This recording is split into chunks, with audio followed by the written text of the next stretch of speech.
Second game in the Champions Cup quarterfinals this weekend sees Clermont hosting Racing 92. It's an all-French affair, and it's both pool winners in this one. So it's, I think, fourth against fifth overall from the previous Champions Cup results. And both of these teams won their pool. Clermont won pool 3, Racing won pool 4, but they had a draw. I think it was 4 wins, a draw, and a loss, whereas for them it was 5 wins and 1 loss for Clermont. So, yeah. It should be a pretty tight one. A fair few internationals on the books for this one. I will go over the squads in just a tick and like who are the predicted winners. I think it's on at 6:45 in the evening local time, which makes it just before 6 a.m. here in New Zealand. I am still torn as to whether to get up and watch this one live just before 6.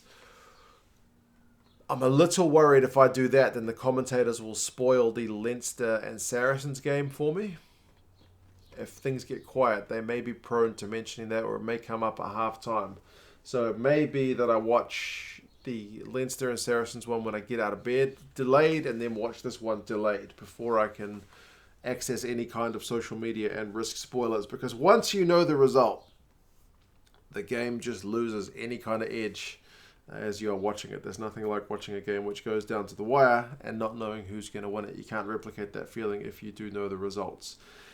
But yeah, like I said, all French affair, both pool winners. It should be a tough game. In terms of Clermont's lineup, like I mentioned, there's a fair few internationals on there. Faugus, Lamani, and Foucault are the front row for Clermont. Timani and Vaha Mahina that second row. So it's a pretty solid looking type 5. There's a fair bit of weight behind that pack.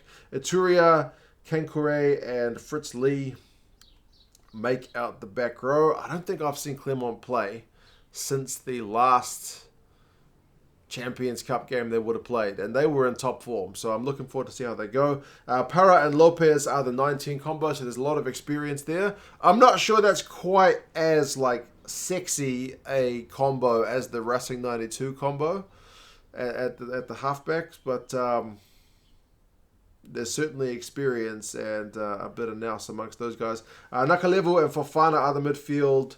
Porali and Penot are your 11 and 14, so your wingers, and Matsushima is there at fullback. I've not seen Matsushima play since he went to France, so I am keen to see how he gets on as well. I did read that he had a muscle injury prior to this game, so hopefully he is fully fit. Racing side, Benaru, Chat, and Colombe Rezel are the front row. I don't think I've seen the tight head play, but Chat and Benaru are definitely mainstays of that Racing lineup. And for France, Leroux and Dominic Bird are the locks.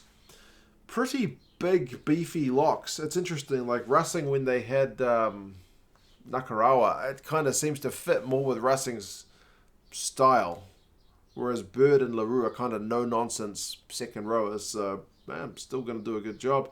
Loré, Sanconi and Klassen are the back row. Sanconi, my French pronunciation lacks a bit. Maybe I should jump back on Duolingo. I mentioned a sexy 19 combo, Aribarin and Finn Russell. You don't know what those guys are going to do. Those guys are both magicians in their own right. So I am, in terms of just the style, probably leaning a bit more towards Racing. But they do just play a crazy kind of game. But as I mentioned, Clermont, from the last time I saw them, which has been a long time, were playing very attractive rugby as well. Klemenchek and Vakatawa are the midfield. Imhoff, Dupichot are the wingers, and Zebo is there at fullback. So, yeah, there's quite a lot to like about both of these sides. I'm a bit disappointed there's no Kurtley Beale. I understand he's serving a ban. He would just be another guy to add a bit of magic to the game. But there's certainly enough magicians in both these sides, to be fair, to make for an entertaining one. From the top 14 restart, Racing are 2 from 2, and Clermont are 1 from 2. So whether you read too much into that, I'm not too sure.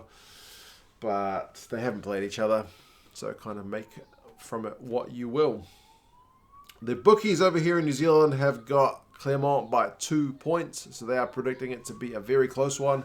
Again, based on their previous records, based on the lineups, that would kind of make sense.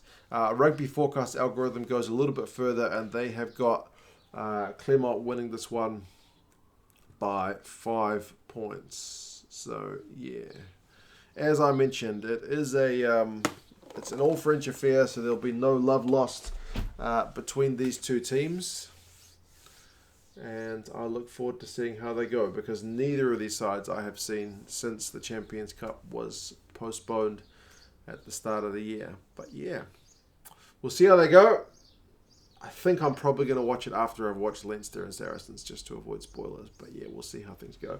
You guys let me know your thoughts on this one. How do you see this one going? Do you think Racing, with the magic of Finn Russell, can spark something away from home? Or do you think Clermont will resume that form that they were on last season and just kind of keep trucking along? You guys let me know your thoughts, and I'll talk to you again soon. See you later.